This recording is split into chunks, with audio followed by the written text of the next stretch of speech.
can I have one joy tonight? God is good and God is good all the time. My name is Joan G. Spiritual Line. Here you get a word on tonight. Um,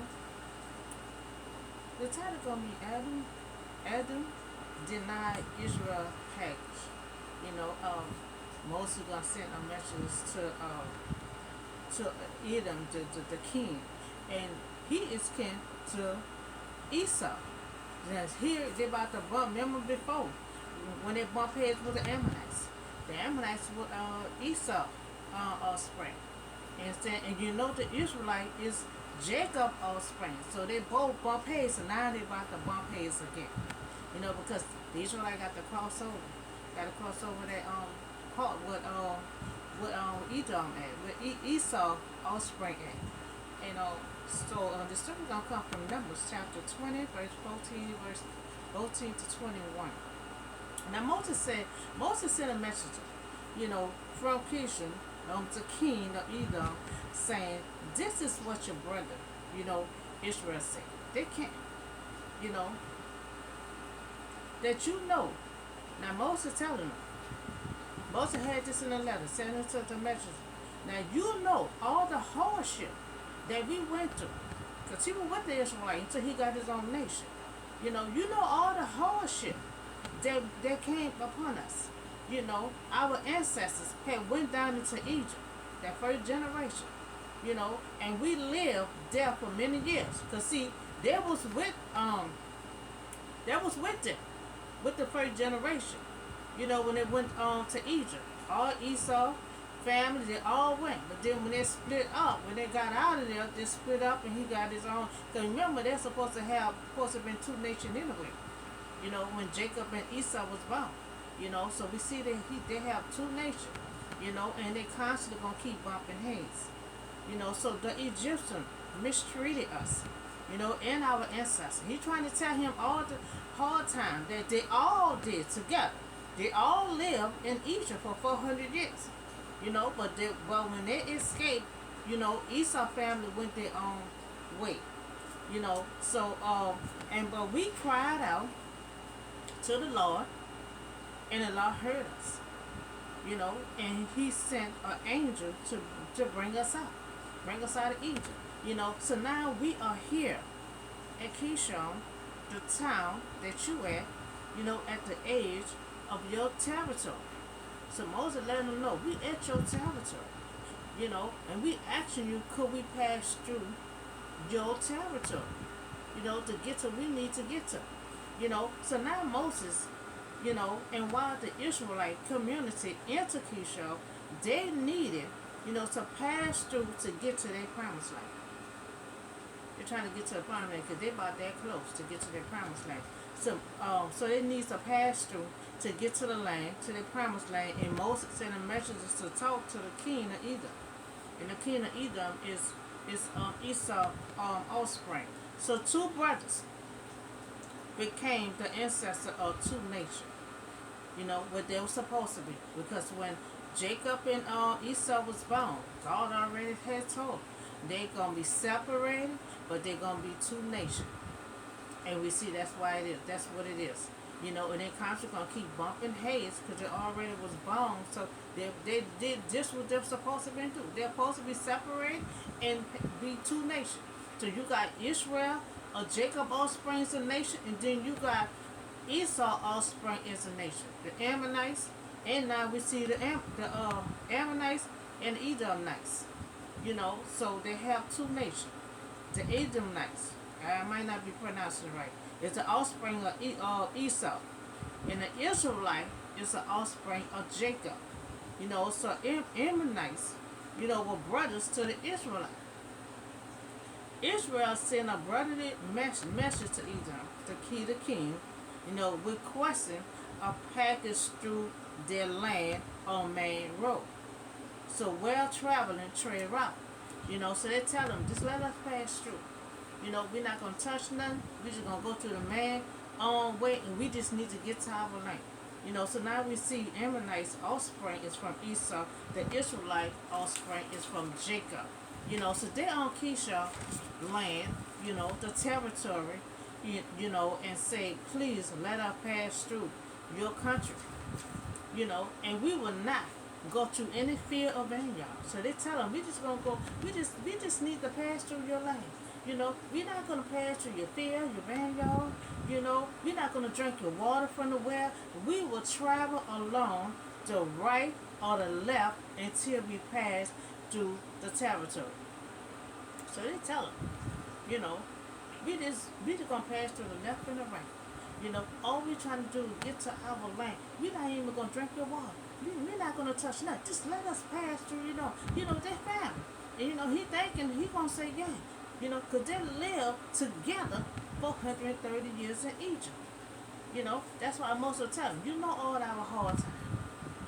You know what we went through. You know how we called out to God. And you know how God saved us and pulled us out. But then they separated and they went their own way.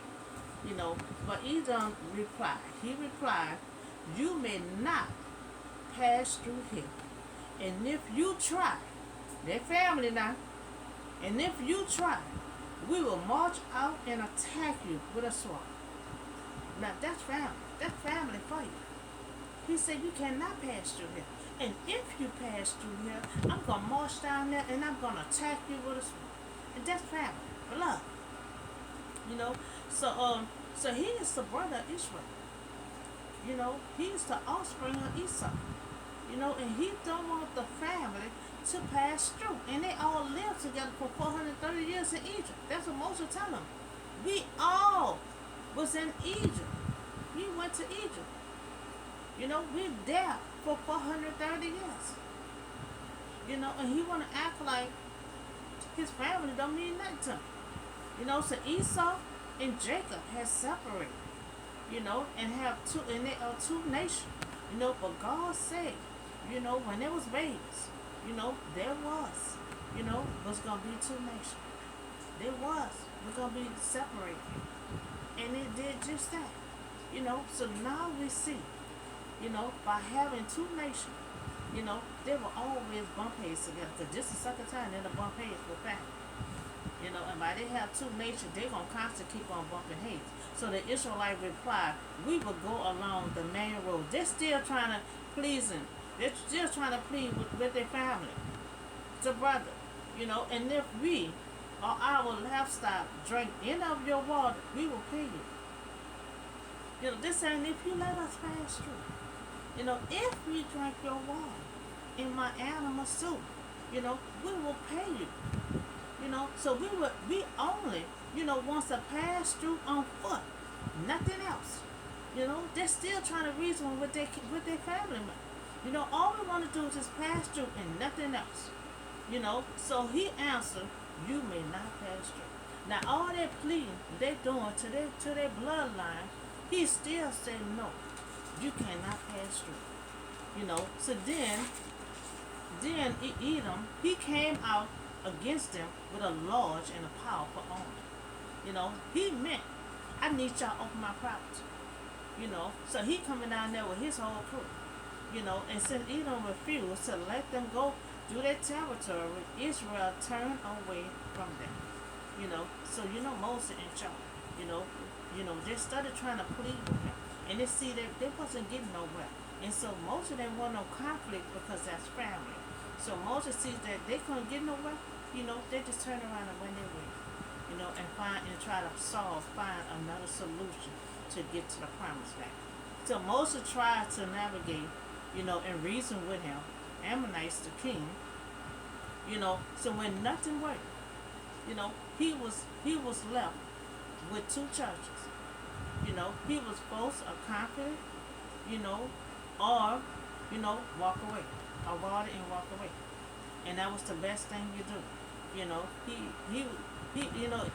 if he would have stood there and argued with him and tried to fight him and their family, he would have been a mix of conflicts and going to war with family. So he didn't want conflict with his own family, so he walked away. And tried to find another solution to get to their promised land. So Moses knew there would be enough banners in the days in the month ahead. So there was no point in adding another unnecessary, argument. So sometimes conflicts is unavoidable.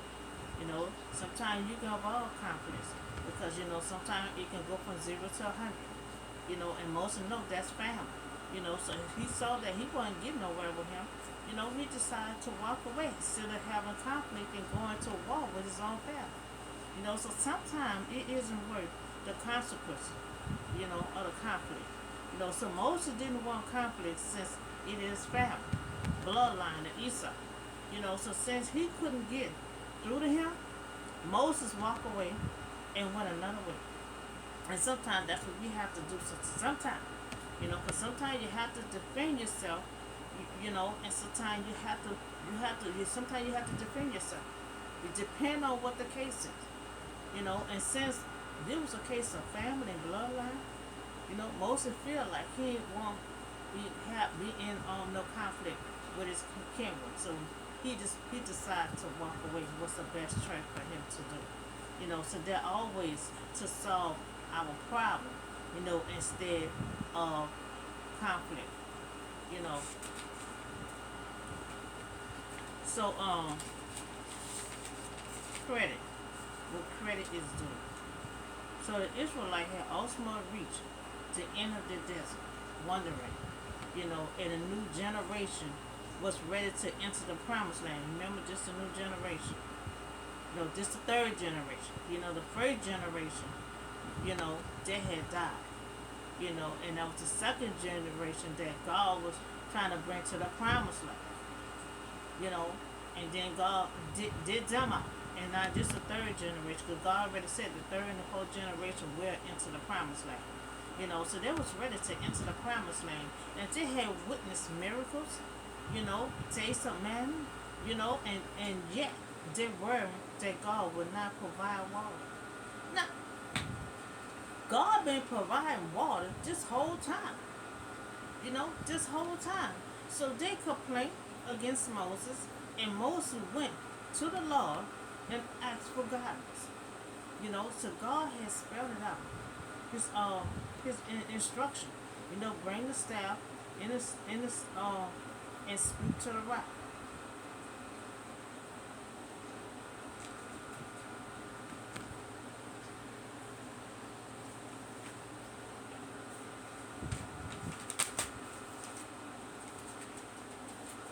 Now we're gonna talk about they're close to the land, and by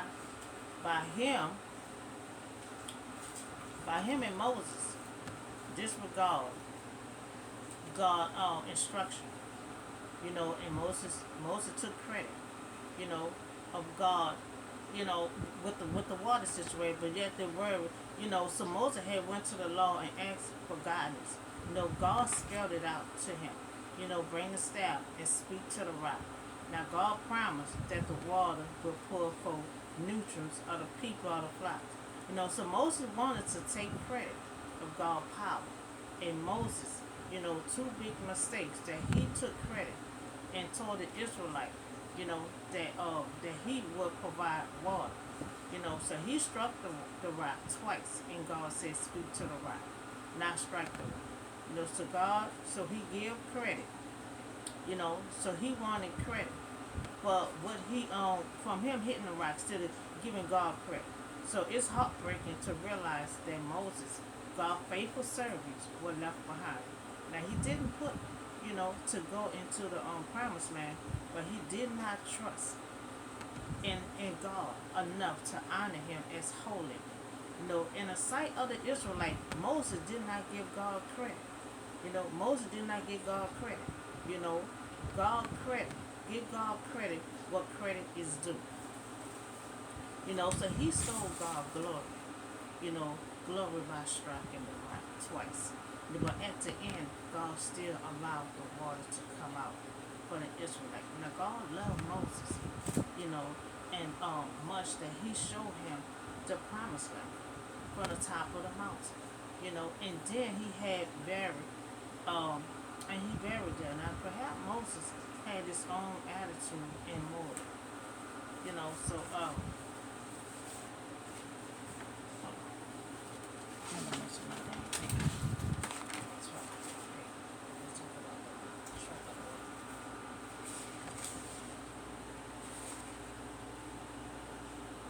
I'm sorry, y'all.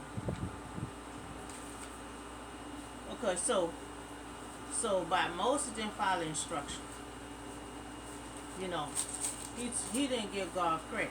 He told the Israelite, you know, that we gonna provide you some water, and he took the glory from God.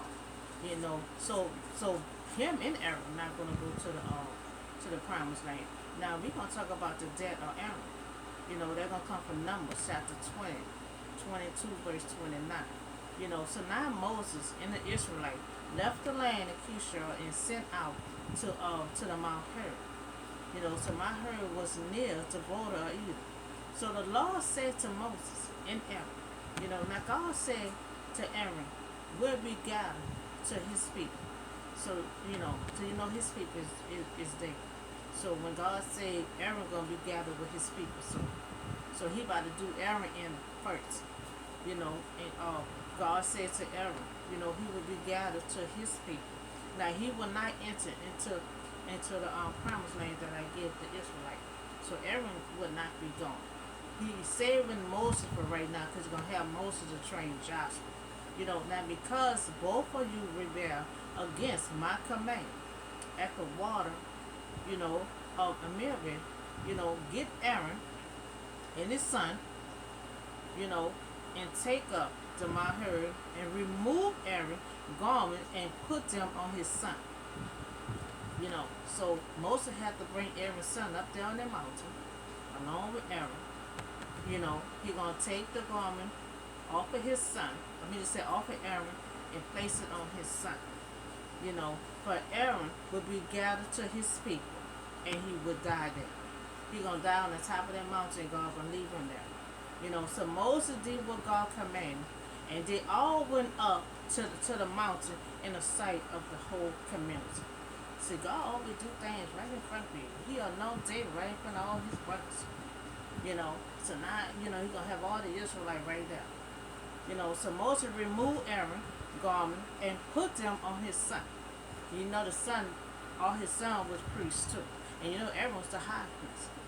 You know, but him and Moses, you know, they didn't trust God enough to just speak to the rock and the water was going to come out. They don't realize, they saw all the power that God did in front of them. You know, if God said speak to the rock, you know, and the water going to come out, that means God going to use his power and allow that water to come out. You know, because God going to get his glory. You know, but they took it away from him and told the Israelites, y'all come over here and watch. I'm about to provide water for y'all. You know, he taking all to credit. We cannot take credit for God's power and God's miracles. You know, we have to give God all the power, mercy, and glory to him. You know, so Moses removed everything from his son. You know, so then Moses and Aaron's son, they came down. So he removed the garment off of Aaron and put it on his son. So Aaron died. He died on top of the mountain. You know, soon he took everything off of him. He died on top of that mountain. You know, so then Moses and Aaron's son, they came down the mountain. So they came down the mountain, the whole community, you know, they learned that Aaron had died. So the whole community of Israel, they mourned for Aaron for 30 days. For 30 days. You know, so now Aaron along with Moses rebelled against God. You know, that he will not enter the land of Canaan due to his sin, and not only he will not enter, but he died on top of the mountain. You know, and left there, and the Israelite mourned for 30 days. You know, so Aaron died just before entering the promised land. They could see the promised land. You know, he had them to go on top of the mountain to see the promised land. That's the same thing he's gonna do with Moses. I mean, you climb up here and look. That's the land I'm gonna give your ancestors. That's the land I'm gonna give your people. You know, so probably as punishment for his sin or rebellion. You know, so this was the first time that a new high priest. It's the first time a high priest was appointed. You know, and the priestly clothes was removed. That's the first time God did that to a high priest. You know, remove his clothes off of him and give it to his son. You know, remove from Aaron and place on his son. You know, so that's the story we talked about Aaron's death, and we also talk about the Israelite had to go to their brother, to the family, to ask them, could we cross over your land? You know, and they told them no. So by that bloodline, Moses didn't want conflict. You know, so he found another solution and he just walked away. You know, and that was the best thing for him to do. Instead of having conflict and about to go into war, and that's your own family.